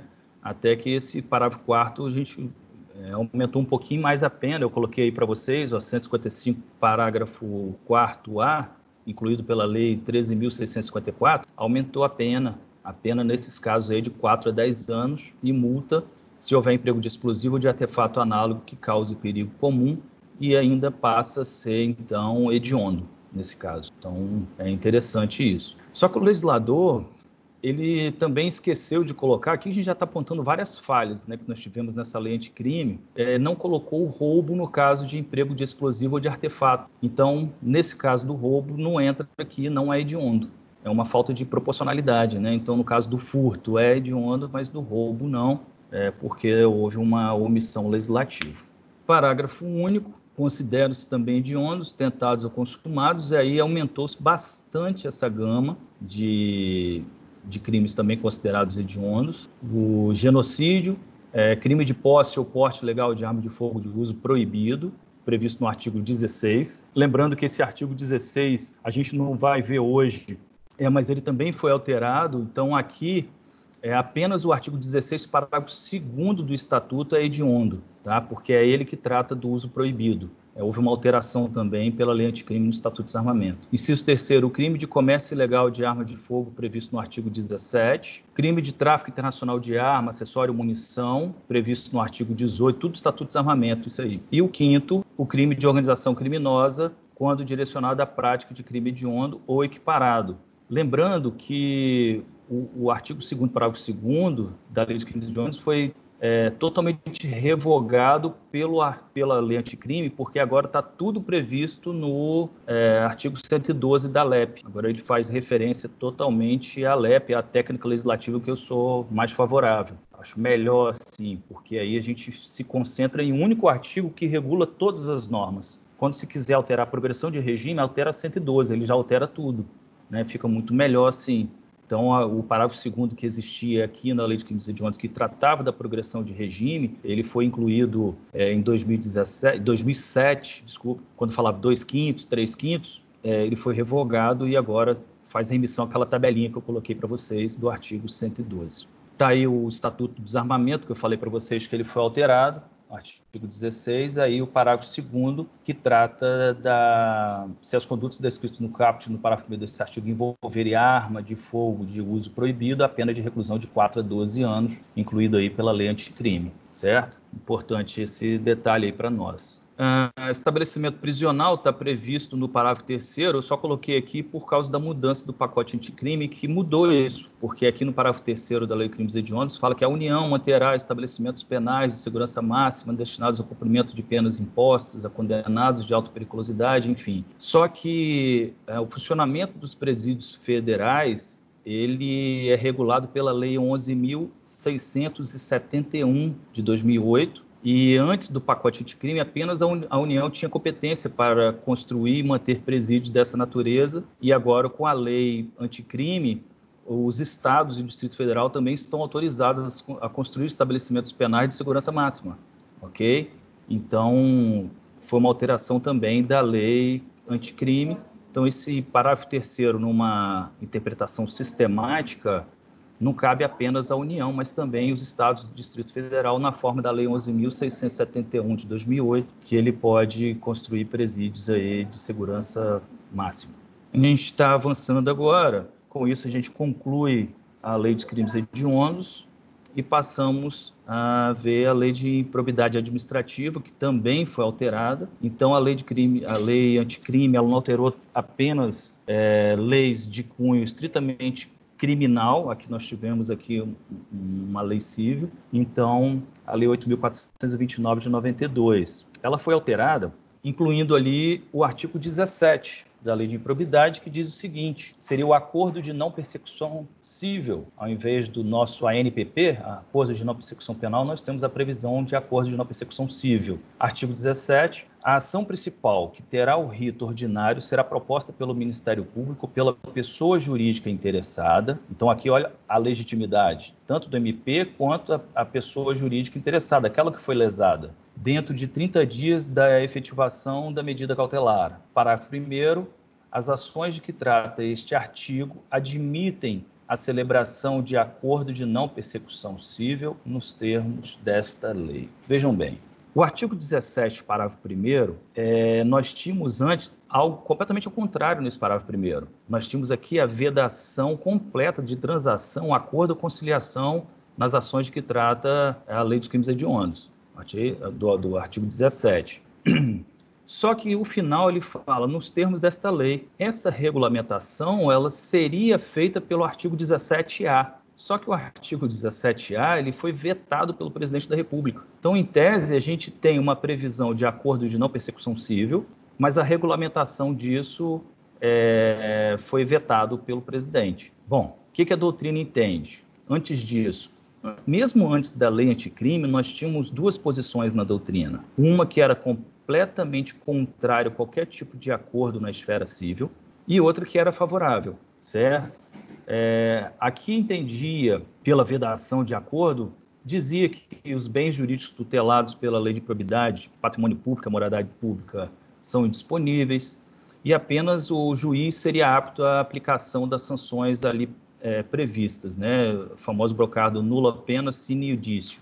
Então, essa era a justificativa. E quem é favorável dizia o seguinte: olha, fazer acordo, mesmo na lei de improbidade administrativa, principalmente para fim de ressarcimento do dano, perda de vantagens ilícitas, revela-se um instrumento mais eficaz e mais célere para se resolver a situação do que se aguardar um longo e moroso transcurso da ação civil de improbidade. A gente sabe que essas ações elas demoram muito o curso delas na justiça. Então, tinha essa previsão. E a outra justificativa de quem era favorável é que a Lei 12.846 de 2013 permite o acordo de leniência com a pessoa jurídica, que é o nome técnico que se utiliza, né? Essa lei é a Lei de Anticorrupção Empresarial. Então, ele fala o seguinte: se permite esse acordo de leniência com a pessoa jurídica, por que não permitir para o dirigente, sob pena de violar o princípio da isonomia, correto? Então, veio aí esse parágrafo 1º para rechaçar qualquer entendimento contrário da doutrina, para trazer essa possibilidade de acordo. O artigo 17A, ele tinha um parágrafo 2º que foi todo vetado, que falava o seguinte: o acordo também poderá ser celebrado no curso de ação de improbidade, que foi vetado, dizendo que isso contraria o interesse público por ir de encontro à garantia da efetividade da transação e do alcance de melhores resultados. Eu estou lendo as razões do veto do presidente. Comprometendo a própria eficiência da norma jurídica, que assegura a sua realização, uma vez que o agente infrator estaria sendo incentivado a continuar no trâmite da ação judicial, visto que disporia por lei de um instrumento futuro com possibilidade de transação. Essa foi a razão do veto. E a AGU se manifestou para também vetar os parágrafos 1º, 3º, 4º e 5º do artigo 17A, que trazia essa regulamentação. Qual foi o motivo aqui? Vejam bem, o caput do artigo 17, ele traz a legitimidade aqui para o MP e pessoa jurídica interessada. Mas o artigo 17A, ele trazia só a legitimidade para o Ministério Público poder fazer esse acordo de não persecução cível. Deixou aqui a pessoa jurídica interessada. Então, por esse motivo, o presidente vetou, dizendo que o Ministério Público não poderia ser o único a ter a legitimidade para se fazer esse acordo. Ele queria que tivesse também a pessoa jurídica interessada, certo? Bom, mesmo com essa não previsão da regulamentação desse parágrafo primeiro, a doutrina entende que deveria se perquirir aqui os mesmos requisitos que nós temos no acordo de não persecução penal, por exemplo, a confissão circunstanciada dos fatos. Então, para se fazer um acordo aqui, ele teria que confessar perda de bens que foram adquiridos, ressarcimento ao erário, perda do cargo público. Então, desde que ele aceite isso tudo, nada impediria de se fazer um acordo, correto? Eu lembro, eu era titular em Una e respondia também por Irupi, né? Tem gente que não sabe nem onde fica isso aqui, né, Nilton? Irupi. Eu também não sabia nem que existia. Mas Irupi é uma cidadezinha, a comarca pertencente lá a Iuna. E eu fui lá na Câmara de Vereadores, fui dar uma palestra na época, eu acho que a eleição do Conselho Tutelar.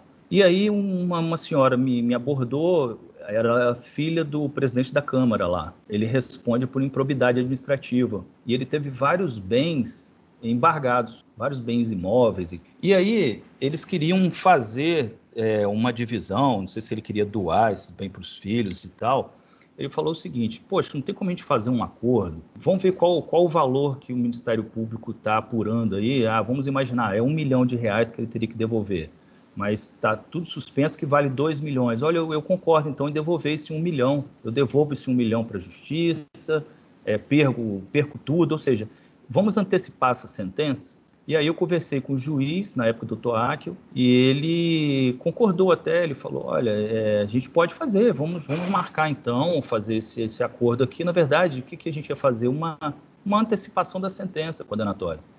Ele ia perder a possibilidade de concorrer a novos cargos públicos, aos bens, ia haver ali o ressarcimento erário, enfim, e seria bom para todo mundo, né? A gente teria menos um processo, esse processo devia estar com mais de 15 volumes, de tanto documento que foi juntado. Então, imagina você tramitar isso na justiça. Dava medo até de olhar para o processo lá.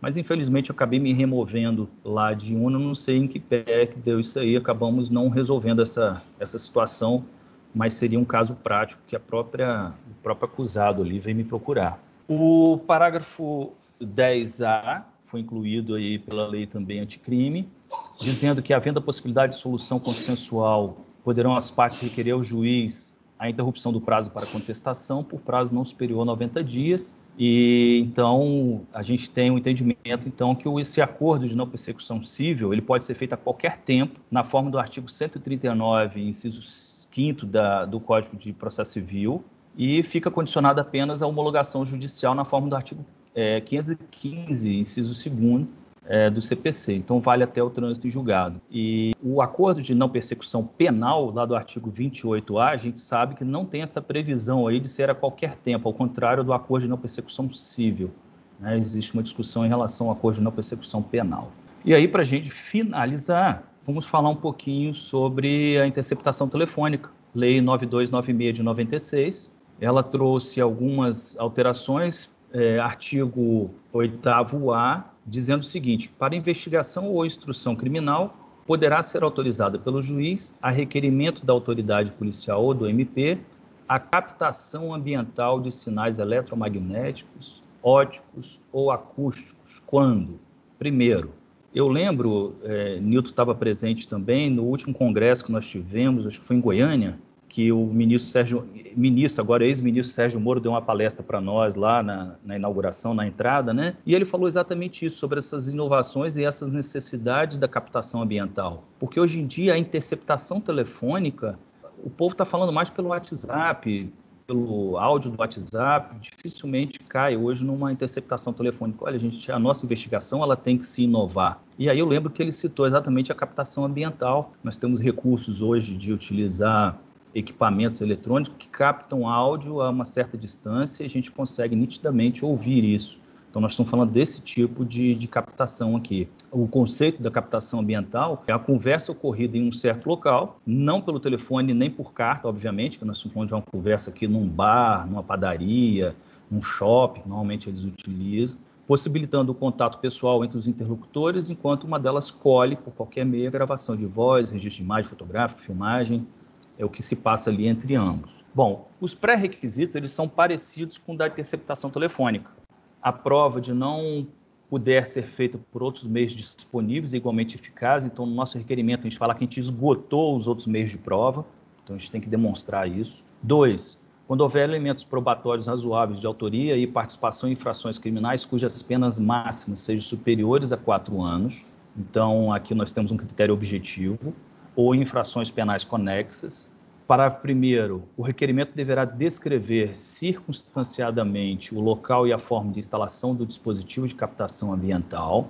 O parágrafo 2º, que foi vetado, ele tinha previsão da instalação dessa captação ambiental, poderia ser feito por policial disfarçado ou no período noturno, exceto na casa, nos termos do inciso 11 do caput da Constituição, do artigo 5º, né?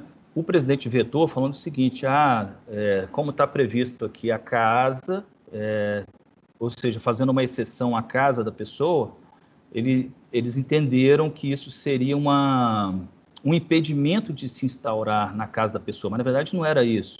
Ali só estava resguardando aqueles direitos previstos no artigo 5º, inciso 11, que a casa é asilo inviolável e tudo, nela não podendo adentrar em determinados horários, enfim, era apenas isso, tá? Mas de qualquer forma ele vetou. Parágrafo 3º, a captação ambiental não poderá exceder o prazo de 15 dias, renovável por decisão judicial por igual período. A prática que a gente tem, eles colocam esse prazo aqui só pro forma, porque, havendo necessidade, nós vamos prorrogando e assim vai, né? Parágrafo 3º é o que nós lemos. Parágrafo 4º. Parágrafo 4º também foi vetado. Deixa eu ver se eu tenho a redação dele aqui. Tenho.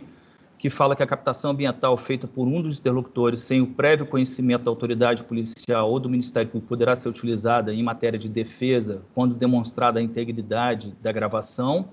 Aqui eles tiraram isso, mas não sei por que tiraram, porque, na verdade, os tribunais superiores entendem que a defesa ele pode utilizar desse material, mesmo que a prova não tenha sido de uma forma legal obtida.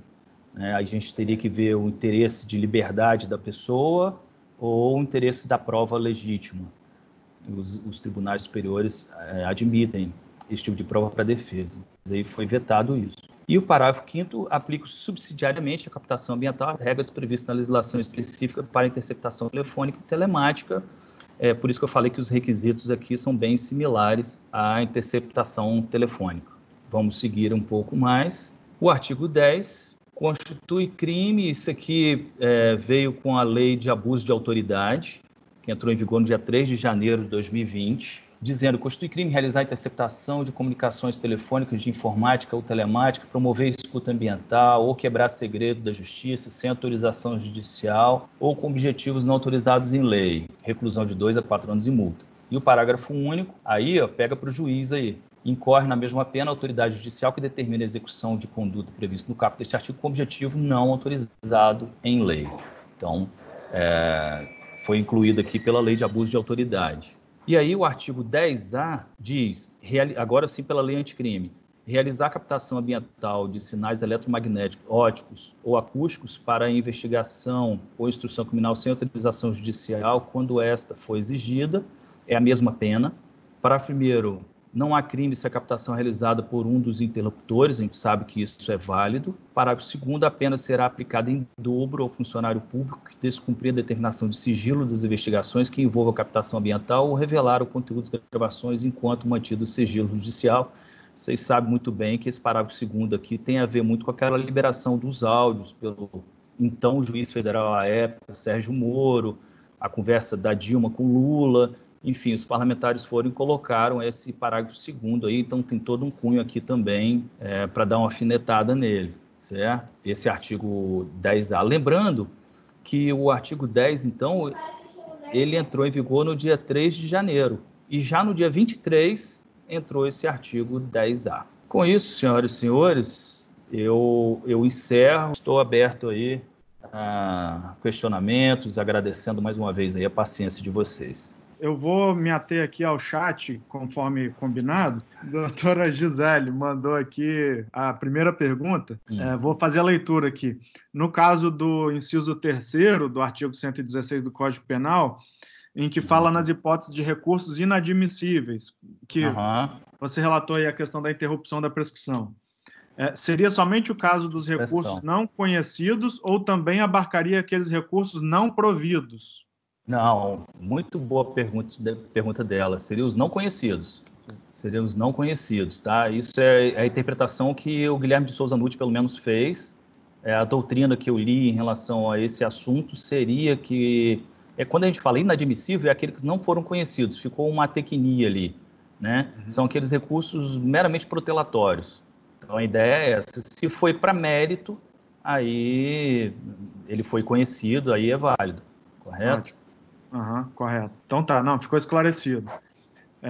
Outra pergunta aqui do Alexandre, que é até bastante extensa, eu vou fazer uma leitura aqui rápida aqui. Procedimento de consulta, falando sobre o banco de DNA. O procedimento de consulta a esse banco de perfil genético se daria como um incidente na investigação ou processo penal em curso, em autos apartados? É uma questão prática, né? Como se teria acesso a esse perfil genético? Seria dentro do processo, dentro do inquérito, autos apartados? E a quem se direcionar esse pedido? Ao DEPEN, ao Ministério da Justiça, a Sejus? Não, a gente vai direcionar isso para o juiz, que exige determinação judicial. E aí o órgão que vai centralizar, eu não lembro, na portaria, regulamentação, é um órgão nacional. Né? Provavelmente, não sei se é DEPEN, realmente me falha a memória agora, mas existe uma regulamentação sobre isso, uma regulamentação administrativa. A gente vai fazer um requerimento judicial. E sobre ser auto apartado, a gente vai seguir uma analogia. Bom, apesar de que não existe segredo, a interceptação telefônica ela é mais, exigiria que fosse apartado, em auto sigiloso. Nesse caso, como a prova que a gente quer produzir para o processo, ela pode ser feita dentro do processo mesmo. Então, não vejo prejuízo nenhum, porque aqui não tem segredo, não é algo que vá se produzir ainda. O exame de DNA está lá, a gente só precisa saber o resultado, ver se é compatível com o nosso ou não. Sim, né? É um dado de identificação, acho que isso tem que ficar claro. Não é uma identificação da intimidade ou... Isso. É como se fosse uma identidade, você mesmo disse. Exato, isso aí. Ele conclui aqui a pergunta perguntando, por fim, haveria o mínimo de contraditório em caso de perfil ou perfis coincidentes? Então, aí é uma questão, como é algo ainda novo para nós aqui, né, a gente não tem ainda essa jurisprudência sobre o assunto e tudo, mas o contraditório ele é sempre válido, mas eu acho que é difícil você contestar 99,99% de compatibilidade entre DNAs, né? Não sei se eu entendi a pergunta. Assim, eu também fiquei, se o Alexandre tiver e quiser, enfim, esclarecer, porque eu também acredito que não haja essa possibilidade de perfis coincidentes, a não ser em caso de gêmeos, aquela coisa... Porque cada um tem o seu, então... 1 a cada 2 bilhões, eu acho, que dá uma certa... que pode haver identificação, né? Mas... Não, tranquilo, tá bom, acho que ficou... Deixa eu aproveitar antes que o pessoal saia aqui, Nilton, eu vou colocar o link aqui no chat da avaliação do curso. Tá? Esse link que eu coloquei por último aí, vou até escrever aqui, a avaliação. Vou pedir encarecidamente que o pessoal entre lá, avalia bem rapidinho, menos de 1 minuto. É importante para a gente estar sempre em melhoria. Mas pode continuar.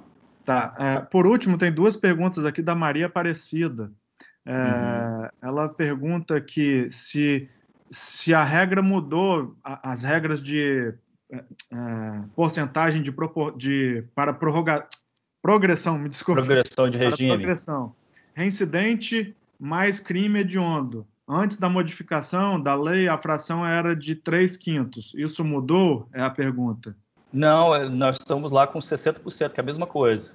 Isso aí. Ela, né? Deixa eu ver se eu coloco aqui a tabelinha aqui de novo. Tá aqui, ó, 60%, 3/5. Tá? Porque agora eles estão falando só em percentual. Aí o desatento vai pensar o quê, né? Poxa, eu mesmo não tinha me atentado para isso. Aí outro dia que eu me atentei para fazer essa conta matemática, na verdade, permanece 3/5, reincidente na prática crime hediondo. O que mudou, o que vale a pena aqui a gente atentar é o seguinte, ele fala reincidente na prática de crime hediondo ou equiparado. Porque antes você não tinha uma reincidência específica. Lá era reincidente, podia ser genérico, né? Então, aqui está lá, reincidente na prática de crime hediondo ou equiparado. Tem uma última pergunta que ela pede aqui esclarecimento com relação ao crime de posse ou porte ilegal de arma de fogo de uso proibido, previsto no artigo 16, se tornou aí hediondo. E aí ela está querendo... O parágrafo 2º do artigo 16, sim. Então, aí a pergunta dela é justamente para esclarecer isso daí. A norma da lei de crimes hediondos se remete ao artigo 16 da lei 10.806. E não somente ao parágrafo 2º. Poderia haver essa extensão a todo o artigo 16 ou restrito ao parágrafo 2º? Não, porque mesmo ele fazendo remissão ao artigo 16, ele fala arma de uso proibido. E aí, quando a gente lê o artigo, quando ele trata do uso proibido, é só o parágrafo 2º. Artigo 16, parágrafo 2º. Entendeu? Porque ele faz a remissão para o artigo 16, mas ele está tratando ali de arma de uso proibido. Então, seria o parágrafo 2º. Tá, ok. Ok. Com relação às perguntas, então, do chat acabaram, mas eu recebi algumas perguntas pelo Marcel e também o doutor César que pediu a palavra aí. Doutor César, pode ficar à vontade. Opa, estava com medo disso, doutor César. Ai, o homem da execução. Bom dia a todos. Bom dia. Na verdade, a execução penal é no estado todo, né? Esse que é um grande problema.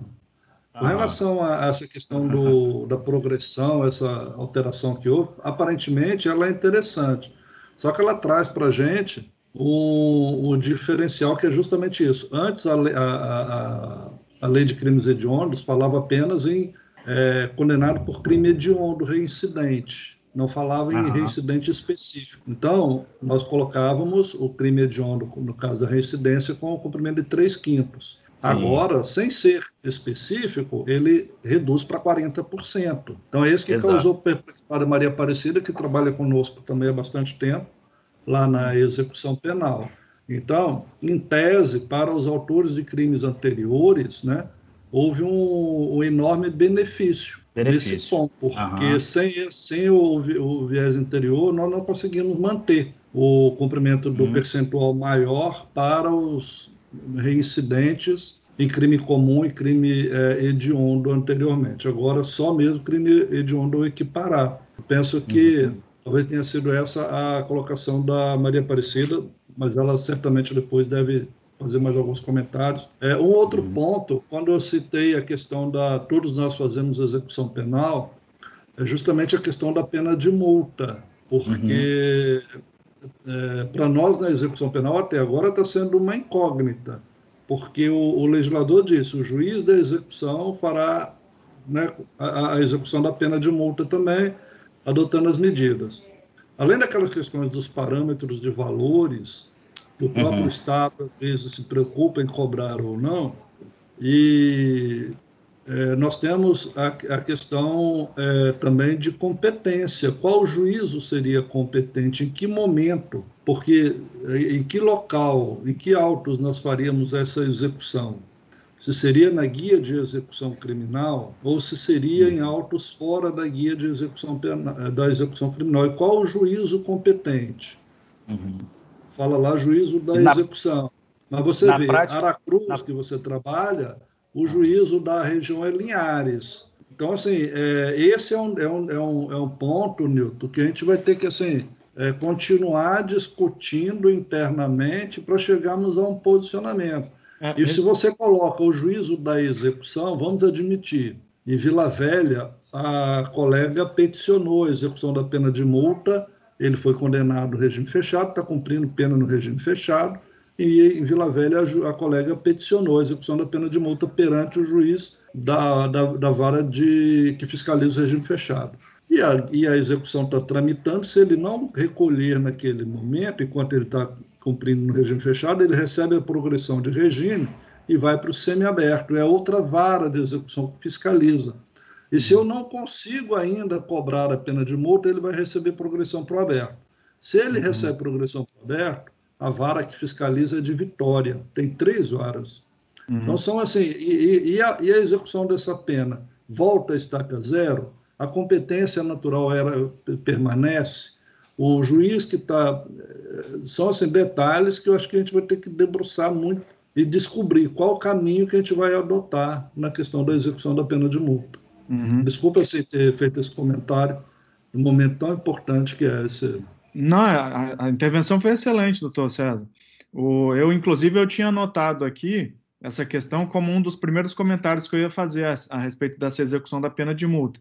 Apesar de ser reconhecido aí por jurisprudência e por lei a questão da legitimidade do Ministério Público, a gente tem esse problema que foi a implantação desse CEU.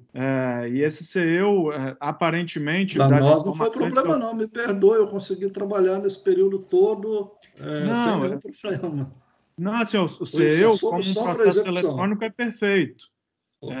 A única consideração que eu queria fazer é com relação ao problema da execução da pena de multa.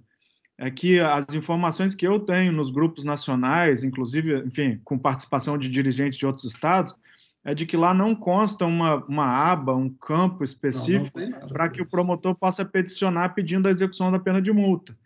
E se não tem, o CNJ está fazendo essa regulamentação e já tem 2, 3 meses e não sai nada, no sentido de aperfeiçoar o sistema para permitir. Aonde não se permite, já que em lugar nenhum se permite, alguns fazem um puxadinho e fazem uma espécie de autos apartados dentro do CEU, fazem um pedido anexo, mas isso não é assim correto nem admitido em vários estados, como aqui eu soube que não é. E os juízes, por outro lado, também não aceitam o peticionamento físico, porque existe o CEU e desvirtuaria o sistema. Então, a gente tem um problema muito grave, estrutural, vamos dizer assim, que a gente precisa realmente resolver. Eu gostaria até, se você puder, provocar o Centro de Apoio Criminal junto ao GTEP, para a gente, enfim, tocar junto ao Judiciário, para a gente provocar questionar, pelo menos, saber em que pé que está essa evolução da solução do problema, né? E, Nilton, na verdade, por que existe assim, essa dúvida, eu digo, se a atribuição seria do Ministério Público ou competência do juiz da execução? Seria mais qual que seria? É porque eu não entendi por que existe essa dúvida. É porque, tradicionalmente, enfim, antes dessa decisão de uma DIA aí que teve aí, acho que é 3150, a execução era procedida, você buscava você fazia um pedido junto ao juízo do conhecimento para que o apenado, enfim, para que o condenado fizesse o pagamento espontâneo. Caso ele não fizesse, se mandava direto para a fazenda... Ou nomeasse bens a penhora e tudo, seguiria o regulamento civil ali. E se mandava direto para a Fazenda Pública. O Ministério Público não tinha, enfim... Agora não, agora prioritariamente o Ministério Público tem essa legitimidade. E só se omitir, se mantiver silente, aí vai para a Fazenda Pública. E com relação ao juízo, me parece assim, bem tranquilo, doutor César, a questão de que é o juízo da execução. Por isso que eu estava perguntando. O 51 fala em juiz de execução, né? Sim, mas qual é o juízo e como fixa a competência? É um detalhe que a gente tem que superar. Então, porque a guia ela não permanece. Né? São detalhes práticos de funcionamento do Poder Judiciário, que tem que se adequar à lei. E nosso também. Não, óbvio, evidente. A gente tem que correr atrás do prejuízo. Tá bom, desculpa a ingerência na sua fala, que foi bacana. Não, desculpa nada. O problema do garoto já resolveu? Aqui. A gente está esperando intervenções mesmo para poder enriquecer o debate. Obrigado, doutor César. Viu? Um outro ponto que às vezes causa uma... Desculpa, assim, vamos terminar, né? É aquele dispositivo que fala que a falta grave apenas interrompe o requisito objetivo para a progressão, deixando antever a defesa mais arguta. Foi incluído um parágrafo na LEP dizendo que o cometimento de falta grave interrompe o requisito objetivo. Isso, o prazo. Permanecendo o tempo que ele já cumpriu, segura, né? Ele só interrompe ele para frente. Pois é, mas dá uma margem, uma interpretação dúbia de que cairia por terra, então, a regressão de regime, que aconteceria sempre apenas a interrupção do requisito objetivo. Sim, não foi claro, né? Entendi. Mas aí permanece a regressão ainda. Pois é, mas até agora nós conseguimos superar, até porque parece que é uma coisa muito teórica que eu estou dizendo, Entendi. E a defesa não se atenta a esse ponto. Entendi. Eu abri aqui... Na verdade, ele vai se aplicar sempre ao fechado, porque, salvo a hipótese de transferência para a RDD, né, a interrupção vai acontecer no fechado. Eu abri aqui o parágrafo 2º com a redação anterior, esse que foi revogado, né? que falava que você fez a observação e dos 2/5 e 3/5, que aqui ele só citava o se reincidente. Porque ele está com um grifo aqui, mas e agora é reincidente específico. Então, em tese, ele é mais benéfico.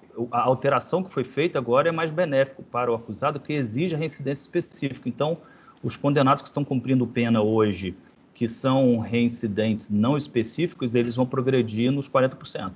Sim. Valeu. Muito obrigado e parabéns. Desculpa a intromissão. Obrigado, doutor Celo. Dando prosseguimento, então, à resposta das perguntas, a Rayane Otília manda uma pergunta no sentido da interceptação. Os requisitos da interceptação seriam cumulativos? Então, aí tem juiz que admite você preencher ali 2 requisitos, e tem outros que exigem todos, tem outros que, mesmo você preenchendo todos, indefere também, e eu tive que entrar com mandado de segurança.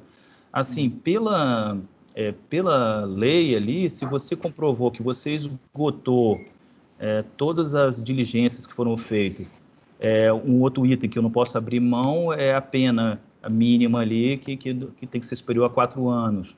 Né? Esses 2 aí, elas são fundamentais. Os demais requisitos, eles são, em tese, assim, não necessariamente obrigatórios. Tá, mas você comprovar que você esgotou as diligências e também o prazo mínimo de pena, a pena mínima ele ser superior a 4 anos é interessante a gente sempre observar. Tá bom. Uma última pergunta aqui, doutor, do Alexandre, assessor lá de Mucurici. Eu vou postar a pergunta, porque elas são várias perguntas em uma só, que aí eu acho que fica mais fácil de você ir lendo. Então, olha só, o que eles fizeram? Eu acho que foi a Polícia Federal que fez isso, um caso concreto, em que eles apreenderam o celular da pessoa. Você vai para o interrogatório ali, apreenderam. E o celular desbloqueado. Aí que eles foram lá no computador, emparelharam lá, igual a gente faz o WhatsApp Web, né? Leram o QR Code, pronto, ficaram com a tela do cara. E quando ele terminou o interrogatório dele, ele foi embora, levou o celular dele embora. Então, a partir desse momento, a polícia tinha total acesso ali às conversas de WhatsApp dele e não tinha autorização judicial para isso. Né? Então, isso chegou, depois foi-se utilizar isso como prova e o STJ entendeu que seria inadmissível essa prova por falta de decisão judicial e tal. Realmente, eles não entraram no mérito ali se isso seria ali telefônico ou telemático, nós estamos falando de interceptação telefônica ou é algo de informática, né? Eles não adentraram no mérito em relação a isso. Então, hoje, a gente não sabe qual vai ser o entendimento real. Nesse caso concreto, se isso acontecer, já temos um precedente pelo indeferimento. Eu lembro de um delegado que eu trabalhei em Cachoeiro, muito bom por sinal, que ele uma vez quis fazer isso também. Né? Ele tirou foto lá do e-mail e tal, e fez a clonagem do celular do cidadão, mas é prova inválida. Né? O Alexandre continua aí, precisa apreender o celular e devolver ao alvo para depois monitorar, tudo previamente autorizado. Ou pode ser feito com os dados do e-mail e o da conta requisitada judicialmente ao WhatsApp. Essa seria a dúvida mais tecnológica mesmo, né? Então, essa parte, Alexandre, eu não vou conseguir te responder agora, que é algo bem mais específico. Então, hoje, o que a gente tem em relação a telefone celular, os tribunais superiores, eles estão rechaçando até você vasculhar o telefone sem autorização judicial. Então, por aí a gente já tem uma ideia de parâmetro. Né? É muito atual isso aí, exatamente. É muito atual, do jeito que você está colocando aí. Só uma consideração, acrescentando a informação que pode ser interessante para todos, com relação ao WhatsApp, como as mensagens são encriptadas, a gente não consegue interceptar, né? Na verdade, existe até alguma tecnologia, mas que é muito cara. Mas a importância que o que eu queria ressaltar aqui é que a gente consegue metadados junto à empresa que administra o WhatsApp. Metadados, às vezes, podem resolver muita situação de buscar uma autoria de um crime. Por exemplo, se as pessoas trocavam mensagens, quantas mensagens foram trocadas. Enfim, esses são os metadados. Qual o horário que eles trocaram as mensagens entre si e por aí vai. Então, isso é só uma explanação bem rasa aqui do que existe, mas A questão dos metadados, se buscarem saber do que se trata e a quantidade que existe, vocês vão se surpreender com a capacidade de elucidação de alguns crimes. Fica a dica aí para se aprofundar nesse assunto, que, enfim, volta e meia é tratado pelo GAECO e outros órgãos. Então, eu vou continuar, então, só para fazer duas observações do ponto de vista do Centro de Apoio Criminal. Uma com relação a esse artigo 91A, o tal do confisco alargado, que se chama. O Centro de Apoio Criminal, existe um projeto, um plano de atuação lá, feito pelo Centro de Apoio Criminal, mas que ainda vai ser desenvolvido, porque foi lançado agora antes da pandemia e acabou sendo, enfim, prejudicado. Mas caso algum colega ou servidor queira aderir a esse plano, conhecer melhor, basicamente o Centro de Apoio vai produzir algumas peças, modelos e orientações para conseguir viabilizar essa despatrimonialização do patrimônio do réu. Essa era uma observação. Você quer continuar? Eu vou colocar aqui a decisão aí do STJ, essa aí. Acabei de colocar no chat. Tecnologia é bom por causa disso, né? Olha aí, que beleza. É nula a decisão judicial que autoriza o espelhamento do WhatsApp via código QR Code, né, para acesso no WhatsApp Web. Também são nulos todas as provas e atos que dela diretamente dependam, ou seja, de consequência, ressalvadas eventuais fontes independentes. Não é possível aplicar a analogia entre o Instituto de Interceptação Telefônica e espelhamento por meio do WhatsApp Web, das conversas realizadas pelo aplicativo WhatsApp. Pois é, esse ponto aí, que eu não estava me lembrando, é que eu sou contrário.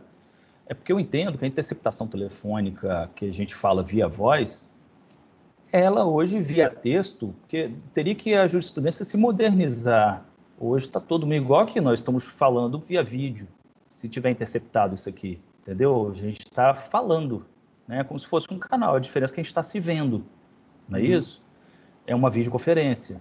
Poderia interceptar ou não poderia, certo?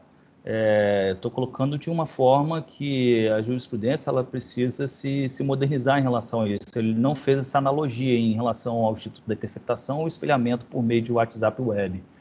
E eu acho que pecaram aqui por não ter avançado nisso. Não, de fato, não faz nem muita lógica isso daí. Pois é, e aí está aí o RHC aí, interessante isso. Mais uma consideração que eu gostaria de fazer, até porque foge um pouco do âmbito da sua explanação, mas é porque eu recebo muita pergunta sobre isso até no Centro de Apoio Criminal, que é com relação a classificação das armas em arma de uso permitido, restrito e proibido.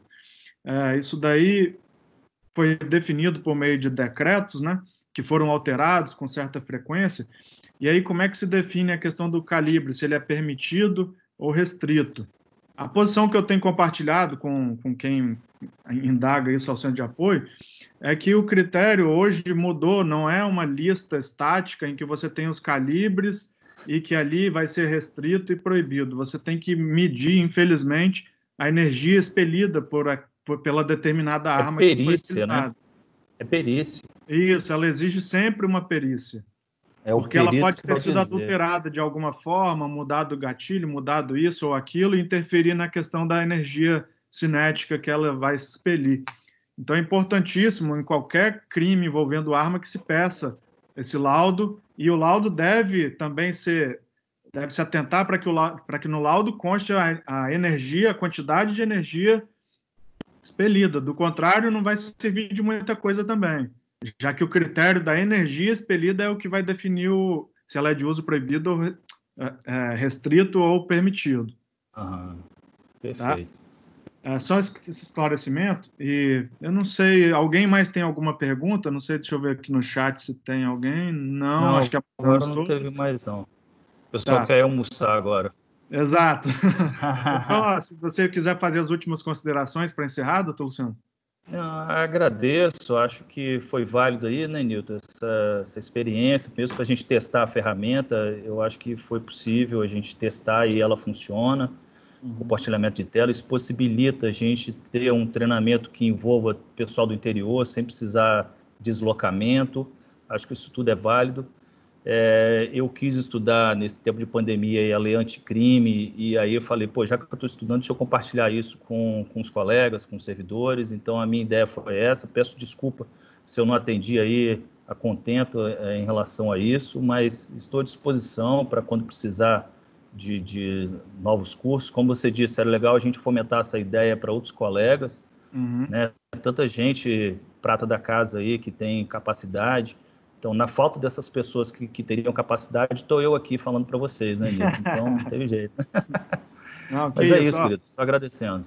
Tá bom, o Ministério Público agradece aí, eu agradeço pelo Ministério Público a sua explanação aí, sua boa vontade de ter feito isso, enfim, de todo bom grado, e a gente vai tentar replicar isso, né? Como você disse, nós temos aí, fica até o convite aqui para, tem muitos assessores também extremamente qualificados, capacitados, se quiserem também fazer essa comunicação interna via Centro de Apoio Criminal por meio de algum evento, ficam abertas as portas. O Alexandre mesmo aí é um cara muito bom, atualizadíssimo, Alexandre. Já fica o convite de você preparar alguma coisa aí, a jurisprudência atual aí para nós. Pois é. Então tá, eu vou encaminhar então para o encerramento, agradecendo a todos que participaram, tiveram a paciência aqui de estar presente para se capacitar, e vamos ver se surgem outras oportunidades para a gente desenvolver outras iniciativas como essa. Tá bom, e preenche lá o formulário lá da avaliação, viu, que eu encaminhei. Exato. Não se esqueçam dessa avaliação que é importante. Valeu. Obrigado, Nilton. Um abraço. Tchau para todos. Bom.